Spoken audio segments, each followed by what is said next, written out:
Deus, abre a Bíblia se você trouxe. Neemias, capítulo de número 8. Quantos estão felizes por estar aqui hoje? Muito bem. Neemias, capítulo 8. Vou ler com você um pedaço de um texto, de uma história linda. Você sabe que o livro de Neemias, ele traz uma obra de restauração, a reconstrução dos muros. Jerusalém estava em ruínas, destruída. Você conhece a história, você é inteligente, leitor da Bíblia. Neemias ouve o estado que estava a sua terra e como estavam os seus irmãos. Ele se coloca em oração, ele se coloca em súplicas ao Senhor, chora diante de Deus, até que o Senhor nos dá o comando. Ele vai até o rei, pede autorização para ir até a sua terra, para realizar essa obra de restauração, pega as cartas do rei, para poder passar nas demais províncias, e assim vai. Lá, ele levanta um juntado de pessoas, para que eles pudessem reconstruir aquilo, restaurar como estava Jerusalém. A história é tão linda, que essa obra de restauração, ela demorou 52 dias, mas o 26º dia, justamente na metade, houve um desânimo no povo. Eu entendo agora quando o Abacuque diz: aviva, Senhor, a tua obra no meio dos anos a notifica, porque a metade ela é complicada. Você pode ver, a gente no meio da semana, a gente já está meio cansado, andando meio de arrasto. O meio é muito perigoso, porque a mesma caminhada que você fez para chegar na metade, você tem para concluir. Mas existem alguns que quando chegam no meio, eles acabam querendo desistir. Eu não sei se você se lembra, mas a gente tem falado muito isso, e até nós comentamos isso, acho que, se eu não me engano, foi na reunião de pais. Não sei se você sabe, mas de cada 10 crentes que entram em uma universidade, preste atenção, em cada 10 crentes que vão para a universidade, desses 10, apenas 3 se mantêm crente, 7 se desviam no meio da caminhada. Tantas ideologias que são colocadas, os costumes, o mundanismo que vem para cima da moçada, apenas 3. Essa mesma estatística se dá na conversão. Quando as pessoas levantam as mãos na igreja e reconhecem Jesus como seu Senhor, elas vão às águas do batismo. À medida que os anos vão passando, as lutas vão surgindo, as dificuldades vêm acontecendo, a estatística diz que apenas 3 das 10 que foram, apenas 3 permanecem. Se você for andar pela rua e você começar a perguntar para as pessoas ou falar algumas coisas, as pessoas vão dizer: não, eu conheço a palavra. Se você pegar uma pessoa que está pedindo na rua, se você for falar com aqueles que andam nas rodovias, se você for em boca de fumo, se você for em lugares de bares, onde as pessoas estão bebendo, e você for pregar a palavra, eles pregam mais do que a gente, porque são conhecedores da palavra. E na verdade eles se distraíram e acabaram se rendendo às propostas que o mundo faz, o mundo traz. O meio é um perigo. Neemias precisou dar um brado para aquelas pessoas, que era necessário eles terem fôlego e ânimo para concluir a jornada que estava proposta de restauração. Em 52 dias eles restauraram, mas para que essa obra de restauração acontecesse, os inimigos se levantaram. Eu gosto muito do livro de Neemias, é uma inspiração para mim, porque todas as vezes que Neemias colocou o seu braço forte, colocou a sua disposição e o propósito de Deus para restaurar, o inimigo se levantou junto. Eu carrego comigo essa expressão: todas as vezes que você se levanta dizendo eu vou mudar, o seu inimigo se levanta também dizendo vamos ver se vai. Todas as vezes que você se levanta dizendo Senhor, agora me posiciono, o seu inimigo se levanta junto dizendo vamos ver se você vai conseguir. Todas as vezes que você diz agora eu não vou viver mais dessa forma, ele se levanta junto dizendo vamos ver se você vai conseguir. Por quê? Porque ele vai criar mecanismos. Neemias age de uma forma extraordinária. Depois você lê o livro, Neemias recebeu propostas para que ele parasse a obra e descesse conversar com os seus opositores. Mas em determinado momento Neemias disse assim: eu não posso parar essa obra, porque o que eu estou fazendo é grandioso, eu não desço. Em outras palavras, ele disse assim: eu não me rebaixo na posição que eu estou. Ventos de avivamento, quero dizer uma coisa para você: o privilégio que nós temos de sermos chamados de filhos de Deus, de sermos chamados de cristãos, e nos reunimos na casa de Deus, isso é uma posição elevada que Deus deu para nós. Ele nos tirou do monturo, Ele nos tirou do lixo, Ele nos tirou do lamaçal, Ele nos tirou do pecado, Ele transformou a minha vida e a sua vida, para nos fazer assentados como os príncipes. Então, o lugar aonde você está, você não pode mais parar. Parar agora é vergonha, retroceder agora é vergonha. Você precisa avançar, até porque você não pode se rebaixar. Diga para o irmão do seu lado: o lugar que você está é um lugar de honra. Diga: você não pode descer, porque é um lugar excelente. Quantos entendem isso? Muito bem, a obra foi restaurada. Junto de Neemias estava Esdras. Esdras era um amante da palavra. Depois que Jerusalém foi restaurada, o povo começou a retornar e começou a ajustar as suas casas. Esdras disse: é hora de colocar tudo em ordem, é hora de começar a organizar tudo. Então o que Esdras fez? Começou a separar as tribos, a tribo de Levi, a tribo de Judá, a tribo de Zebulon. Ele começou a separar cada um pela sua tribo, para que cada um pudesse agir dentro do seu ofício. Então ele separa todo mundo, para que cada um tivesse agindo segundo a ordem de cada uma das tribos, direcionada pelo Senhor. No capítulo 8, eles já estão diante da cidade restaurada, estão na praça, estão agora celebrando. Neemias e Esdras vão ler a palavra de Deus, vão ler os rabiscos de Moisés, vão ler o Pentateuco, Gênesis, Êxodo, Levítico, Número e Deuteronômio, 5 livros da lei, a Torá. Eles vão compartilhar com os seus irmãos. Capítulo 8, verso 9 diz assim: Neemias, que era o governador, e Esdras, sacerdote e escriba, e os levitas que ensinavam todo o povo, lhe disseram: esse dia é consagrado ao Senhor. Diga comigo isso: esse dia é consagrado ao Senhor. Isso, que nós consagramos ao Senhor é algo que nós precisamos entender. Se esse dia que você diz chamado de domingo, e você diz que é o dia do Senhor, esse dia é para quem? Para o Senhor. Então quando você sair daqui, você vai para um banquete maravilhoso. Não sei se na sua casa, na casa do seu parente ou num restaurante, mas você vai para um banquete excelente. Então quando você sentar naquele banquete, você vai ter que dizer o quê? Senhor, eu consagro tudo isso ao Senhor. Essa roupa linda de grife que você está usando, você precisa consagrar. Dá uma olhada para esse seu irmão, elogia ele, fala: que grife que você está hoje. Pastor, é Renner? A minha também é, eu amo ir na Renner, glória a Deus. Mas amado, essa roupa é consagrada ao Senhor. Quando você acordou pela manhã, você tem que dizer: Senhor, eu consagro esse dia ao Senhor. Por isso que eu amo a expressão do cantor, do salmista, quando ele diz que nós devemos nos alegrar nesse dia. Alegremos esse dia, porque esse foi o dia que o Senhor fez. Esse dia Deus fez, para que eu e você se alegrasse nele. Mesmo que o dia seja oposto àquilo que você esperava, nós precisamos nos alegrar nele, porque nós consagramos tudo ao Senhor. Então o texto continua dizendo: esse dia é consagrado ao Senhor vosso Deus, pelo que não pranteeis, nem choreis. Porque todo o povo chorava ouvindo as palavras da lei. Disse-lhes mais: ide, comei carnes gordas. Aqui, quando você lê essas coisas, o crente fica falando: olha lá, tá vendo? Quem diz que não pode comer carne gorda? Então, tem uns crentes que pegam umas heresias terríveis, né? Mas está lá, ó: ide, comei carnes gordas, tomai bebidas doces, não fortes, viu, irmão? Nem alcoólicas, doce. Vai lá, bebe bebida doce, e enviai porções aos que não têm nada preparado para si, porque esse dia é consagrado ao nosso Senhor. Portanto, não vos entristeçais. Agora, tem uma vírgula aí. Eu vou contar até 3 e você vai junto com o irmão do seu lado dizer bem alto o finzinho do versículo. Vamos lá? 1, 2, 3. Não, agora você vai falar isso para o irmão do lado. Fala isso para o irmão. Por quê? Faz o favor, a dinâmica agora. Vira para o outro lado e fala para o irmão do outro lado.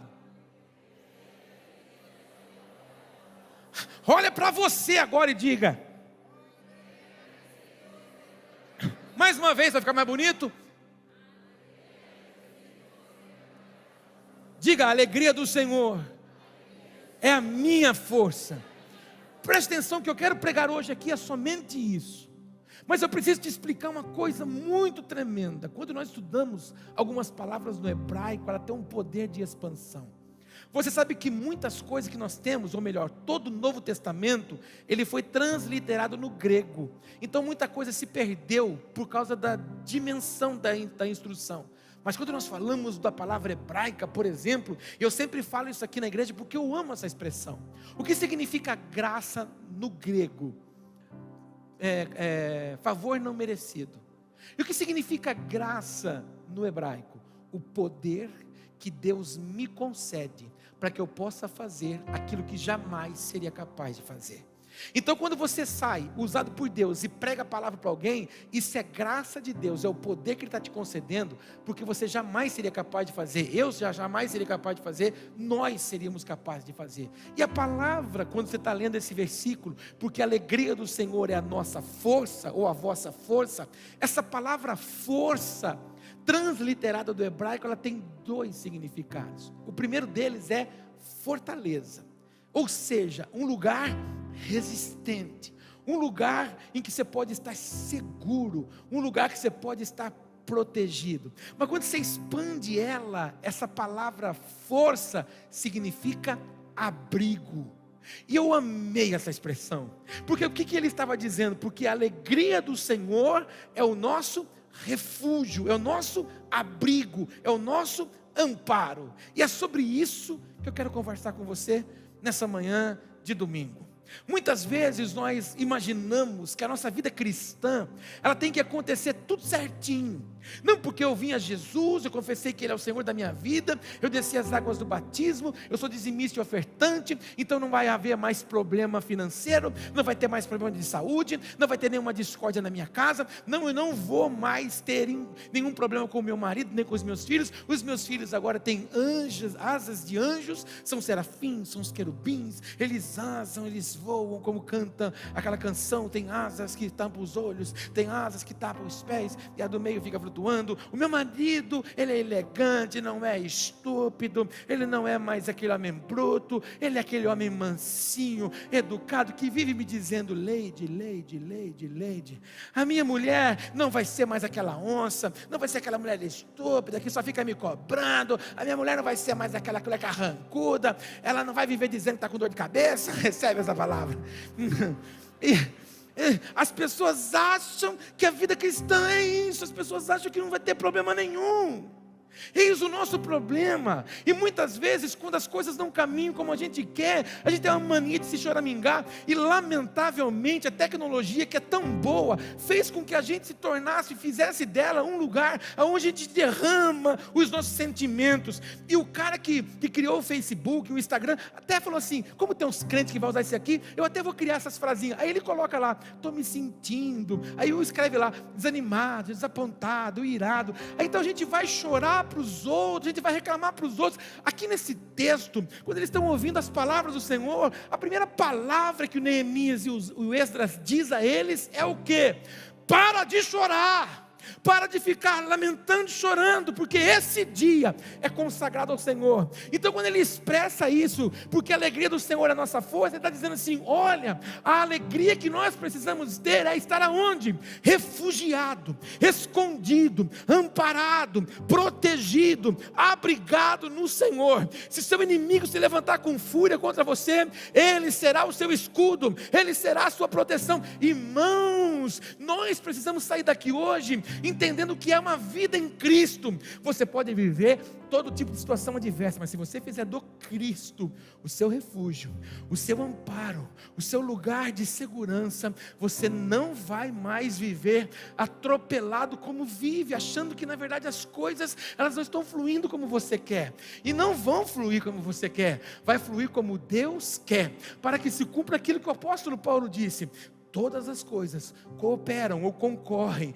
para o bem daqueles que amam a Deus. Eu preciso que você saia daqui sabendo isso. Quando uma situação adversa não te agrada, Deus está usando esse momento para fortalecer alguém. Deus está amparando você, fortalecendo você, encorajando você, para que através da sua postura de fé, outras pessoas sejam sustentadas, encorajadas, animadas, que elas possam viver momentos adversos. Nós precisamos entender que o nosso lugar é estar refugiado nos braços do Senhor, e não na força do nosso braço.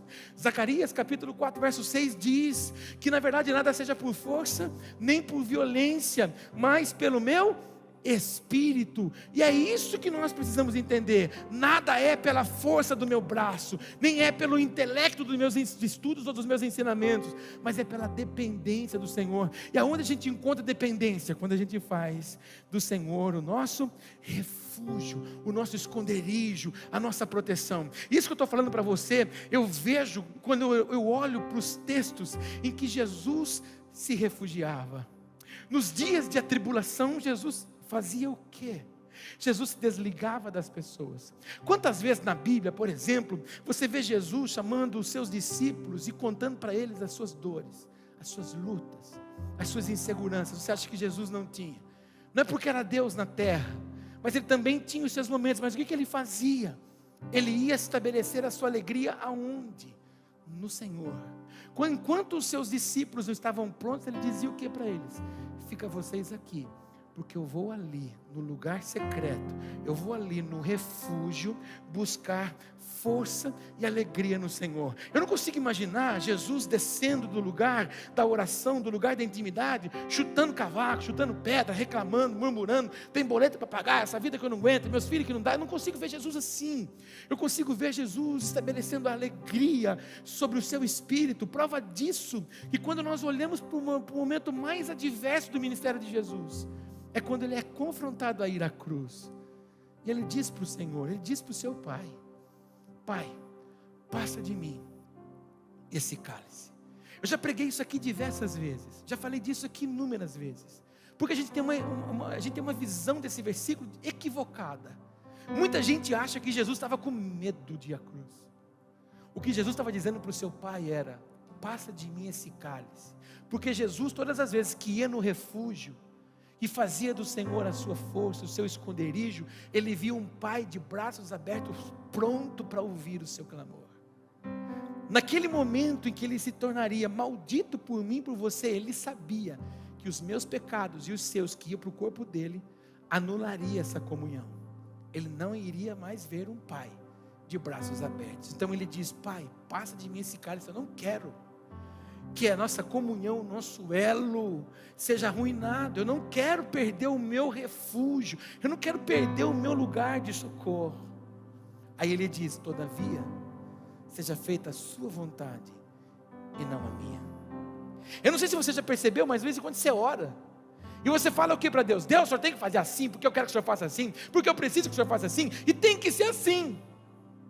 E a gente acaba se esquecendo de dizer para Ele: seja feito conforme a sua vontade e não a minha. Eu preciso que você entenda que se você é filho, um pai não vai fazer nada equivocado para um filho. Quantos são pai aqui? Se você ama o seu filho, você faz o que por ele? Tudo. O que pode e o que não pode. Você imagina o Criador que elegeu você nele. Antes da fundação do mundo, você já existia nele. Ele tirou a mim e a você dele e colocou aonde? No ventre das nossas mães, para que pudéssemos frutificar aqui. Mas ele disse: viverão comigo eternamente. Por isso que ele quer você para sempre, porque você faz parte dele. É uma necessidade nossa de compreensão que o nosso lugar de socorro, nosso lugar de refúgio está no Senhor. Então 2023 está diante de nós. O primeiro mês já se passou, os primeiros dias, o segundo mês está diante de nós. E o restante do ano também. As mudanças acontecem em mim, as mudanças acontecem em você, de dentro para fora, segundo as escolhas que nós fazemos. Talvez 22, 21, 20, 19, 18 e tantos outros para trás, você sempre se apoiou na sua força. Mas hoje o Senhor quer que você entenda que o seu refúgio não pode ser as suas dores. O seu refúgio não pode ser as suas frustrações. O seu refúgio não pode ser as dores do seu passado. O seu refúgio tem que ser o Senhor, até porque Ele já anulou a condenação do seu passado. Ele já anulou as suas dores, porque Ele trouxe novidade de vida para mim e para você, em nome de Jesus. Olha para o teu irmão e diga isso para ele: as suas dores e o seu passado não é o seu refúgio. Eu já preguei isso aqui, mas eu não consigo voltar para cá. Mas preste atenção, não sei se você conhece aquelas pessoas que carregam as suas dores no colo. Tem gente que carrega o sentimento no colo, ela carrega as frustrações no colo, Ela tem prazer de carregar no colo. Parece que ela gosta que todo mundo veja. E aí, a primeira situação adversa que surge, ela gosta de balançar a dorzinha no colo, porque todo mundo veja. E quando ninguém percebe que ela está com a dorzinha no colo, ela precisa falar. Então ela justifica. Sabe o que não dá certo para mim? Sabe o que não acontece para mim? Por causa disso aqui. Você precisa fazer algo com as suas dores. Você precisa fazer algo com o seu passado. Você precisa dizer: eu não quero mais isso para mim. Eu não vou viver mais com isso, porque agora algo novo está diante de mim. E o meu refúgio não pode ser as minhas dores. O meu refúgio não pode ser o meu fracasso. Irmãos, quantos de nós erramos no passado? Eu errei muito. Eu falhei demais. Quantas mentiras eu não contei para os meus pais? Quantas mentiras eu não contei para as pessoas que eu me relacionei? Quantas roturas eu não abri na minha alma, me envolvendo com pessoas equivocadas e erradas? Mas o sentimento e as ações do passado não podem nortear o meu presente e frustrar o meu futuro. Eu preciso fazer da alegria diária da minha vida a força, o refúgio que está no Senhor, até porque Ele é meu abrigo, Ele é o meu lugar forte. Olha para o teu irmão e diga: você precisa ir no amparo e no abrigo do Senhor todos os dias. E eu não sei se você compreende o que eu estou falando, mas existem pessoas que, mesmo sabendo que a sua vida foi entregue ao Senhor, elas não são providas de alegria. Eu gosto muito de falar isso, eu falo muito na Clínica da Alma, a parte pequena que eu participo. Você tem um nome, e o seu nome chama o propósito. Deus tem um propósito com você. Faz uma cara de gente elegante e fala para o irmão do seu lado: Deus tem um propósito com você. Fala para você agora: Deus tem um propósito comigo. Infelizmente, nós somos uma nação que era órfã de pai, por causa da imposição religiosa que foi nos dada. Então nós nascemos uma nação que não tinha pai, uma nação órfã. E porque ela é órfã, então muitas gravidezes surgiram, muitas famílias foram constituídas por causa de relacionamentos sem compromisso, resultado de uma noite. Mas Deus permitiu que você nascesse, porque você faz parte de um propósito. Você tem uma canção da Renascer que diz que você é fruto de um sonho de Deus. Alguém está precisando de cura hoje aqui, porque eu não consigo pregar ali. Mas escute aqui: você é fruto de um sonho de Deus. Olha para o teu irmão e diga isso para ele: você é fruto de um sonho de Deus. Talvez alguém que está aqui ouviu a vida inteira dizendo assim, dos seus familiares, que você nunca ia dar certo, que você não ia dar nada, que você não era nada e nunca seria nada, porque ninguém da sua família foi nada. Você pode ter ouvido dos homens tudo isso, mas do Senhor você ouve que você é filho amado, filha amada. Para você estar aonde? No refúgio, no descanso que Ele tem para mim e para você.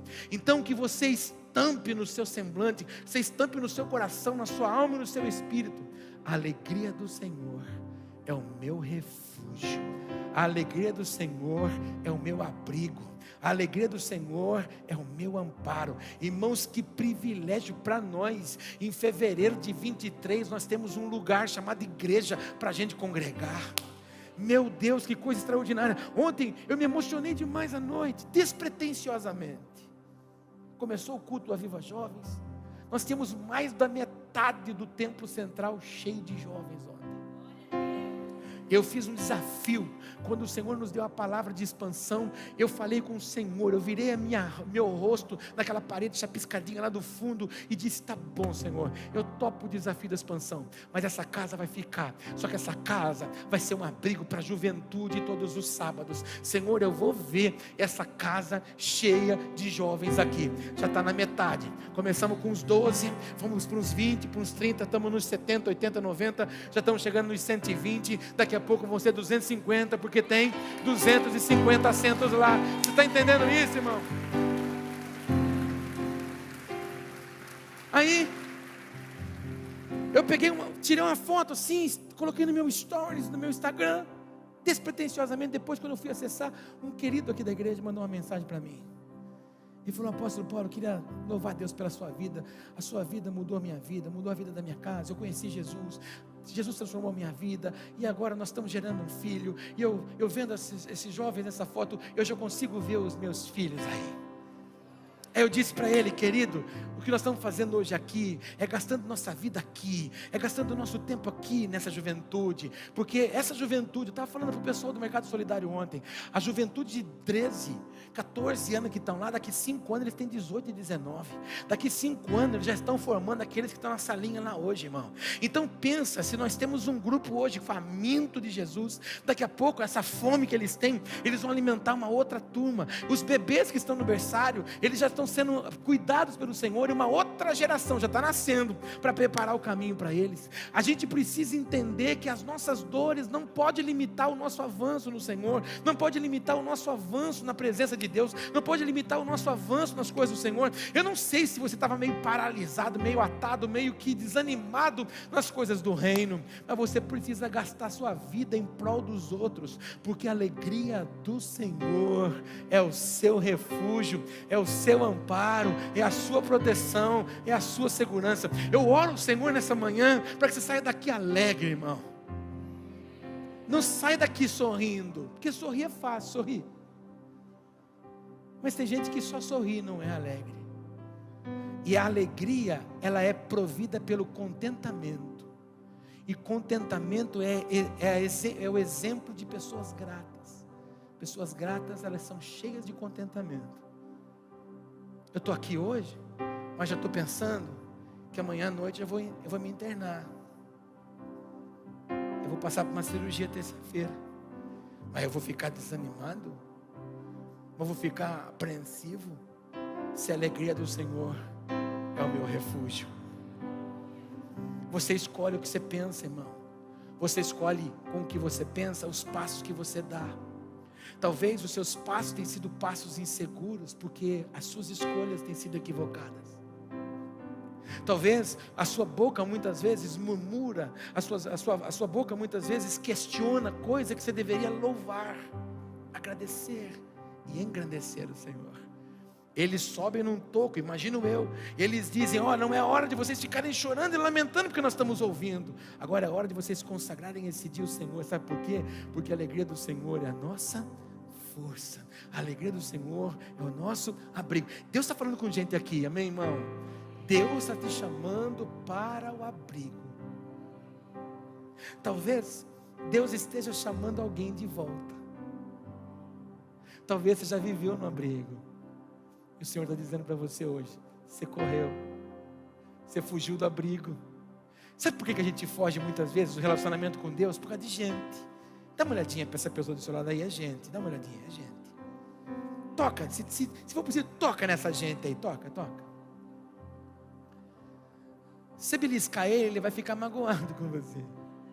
Sabe por quê? Porque isso é gente, irmão. E gente é complicada, irmão. Você já acordou bem? Já acordou bem assim? Feliz da vida? Mas já acordou meio? Já. Só que você não fala que você acorda mal. Porque a gente não é bom de falar das nossas mazelas. A gente só sabe falar das nossas qualidades. E sabe qual que é o nosso problema? A gente acaba se esquecendo que gente frustra, gente desanima. Agora, você vive para a gente ou você vive para Deus?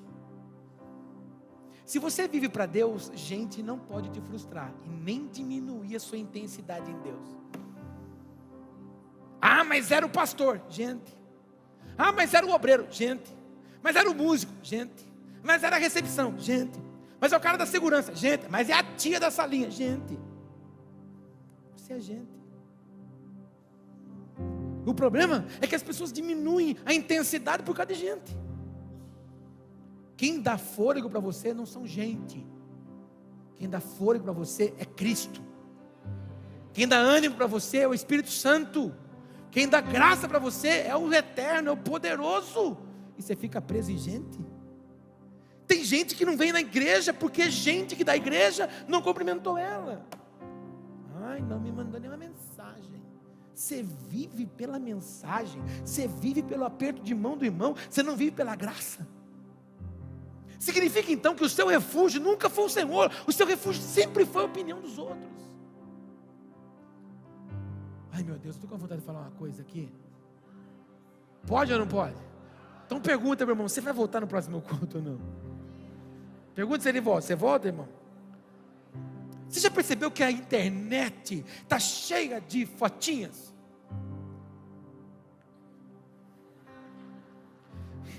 Eu sinceramente, posso falar uma coisa para você? Eu não entendo por que as pessoas fazem bico nas fotos. Não entendi até hoje. Não, a minha filha e meu filho, que são mais tecnológicos, outro dia eu chamei eles lá e falei, vocês têm uma explicação lógica para mim? Por que as pessoas têm que ficar... Não, e às vezes elas querem fazer, como é que chama aquele negocinho?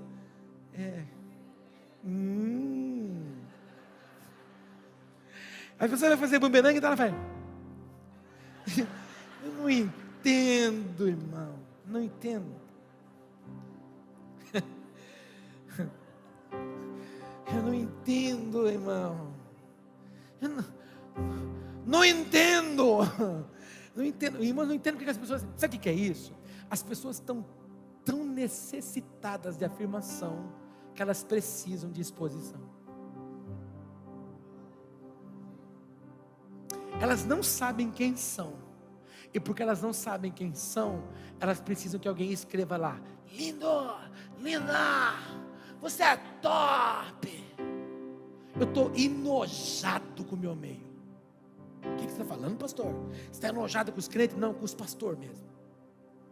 Pastor agora acorda mastigando pão, gravando stories. Pastor agora vai tomar café, está tomando café. Pastor agora está enxugando o suor porque está na academia. E as bestas das ovelhas ainda escrevendo: ai, meu pastor é lindo. Aí eu fico olhando na Bíblia, por que o Senhor nos chamou para pastorear? Nós estamos querendo influenciar com gestos da internet. Estamos perdidos. Sabe o que está faltando para as pessoas, irmão? Afirmação de verdadeiros filhos de Deus. E você não precisa que ninguém diga para você: irmão, receba esta palavra. E eu te digo: tu és filho. Ai, fui na igreja hoje, o pastor revelou que eu sou filho. A Bíblia diz que se você o recebe, Ele te dá o direito de ser chamado de filho. Você não pode sair daqui hoje sem esse direito de que você é. Pode ser reprovado pela sociedade, mas amado por Deus. Pode ser escanteado pela sociedade, mas aceito por Deus. As pessoas não podem concordar com os seus tiques, com os seus tecs, com as suas manias, porque de vez em quando você é chato para valer. Mas Ele diz: é meu, que essa mania, que esse tique, que esse taco é meu. Faça dele o seu refúgio. Sou mais escravo do medo.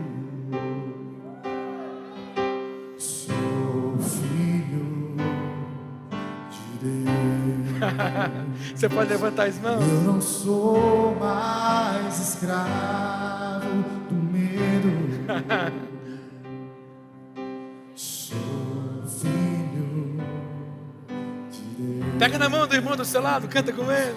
Eu não sou mais escravo do medo.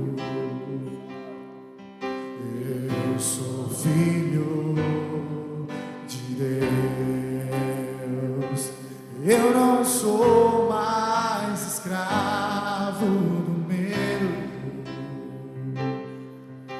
Eu sou filho de Deus. Se a gente tivesse entendimento disso. Eu vou terminar esse culto mostrando para você 2 textos que a gente precisa compreender. Naum, capítulo 1, verso 7, vai estampar lá. Diz assim: o Senhor é bom, Ele é fortaleza no dia da angústia e conhece os que nele se refugiam. Irmão, Ele vai ser braço forte para você, mas Ele conhece quem faz dele o seu lugar de esconderijo. Está passando um dia adverso? se esconde nele. Está passando dias felizes, se esconde nele. Está passando necessidade, se esconde nele. Está vivendo fartura, se esconde nele. É dia de riso, se esconde nele. É dia de choro, se esconde nele. É dia de cura, se esconde nele. É dia de enfermidade, se esconde nele. É dia de crises, se esconde nele. É dia de festa, se esconde nele. É dia de comprar um carro novo, se esconde nele. É dia de mandar o outro na manutenção, se esconde nele. Ouviu uma má notícia, se esconde nele. Salmo 46, verso 1, cantado por muitos de nós, diz aí: Deus é o nosso refúgio e fortaleza, socorro bem presente nas tribulações. Você entende agora quando o salmista cantou? Neemias disse que a alegria do Senhor é a nossa força, é o nosso refúgio. O salmista disse: o Senhor é o nosso refúgio, Ele é a nossa fortaleza. Você precisa entender que só há refúgio, só há proteção se for no Senhor. Quero orar por você. Pega na mão do irmão aí que está do seu lado mesmo. Vamos orar juntos assim. Pai, eu oro por esta igreja, eu oro por esta casa, eu oro por essas pessoas que celebram o Teu nome nessa manhã, aqueles que nos assistem também pela transmissão, ou que nos assistirão. Eu oro, Senhor, agora, anulando toda condenação, todo ataque do nosso adversário, todo ataque do passado, todo ataque das emoções, sentimentos do coração, atrofiamento da alma, no nome de Jesus. Que esses homens e mulheres, jovens, sejam pelo Senhor curados, sejam pelo Senhor renovados e restaurados, e que eles possam reconhecer hoje que a nossa alegria só está no Senhor, porque o Senhor é o nosso refúgio, o Senhor é o nosso amparo, o Senhor é o nosso esconderijo. É só no Senhor que eu posso encontrar tranquilidade, é só no Senhor que eu posso encontrar a paz, é só no Senhor que eu encontro o amor. Senhor, eu oro por essas famílias inteiras, eu oro, Senhor, para que eles possam viver o sobrenatural do Senhor todos os dias. E eu oro, Senhor, para que todos saiam daqui hoje reconhecendo a sua identidade, identidade de filho, identidade de filha. Não importa, Pai, como nasceram porque são parte de um propósito. O Senhor os ama e o Senhor os tem restaurado para isso. Eu oro, Senhor, por este povo, para que sejam ativados e impulsionados para os lugares altos que o Senhor tem. E é assim que nós celebramos, agarrado na mão do teu irmão. Canta com ele.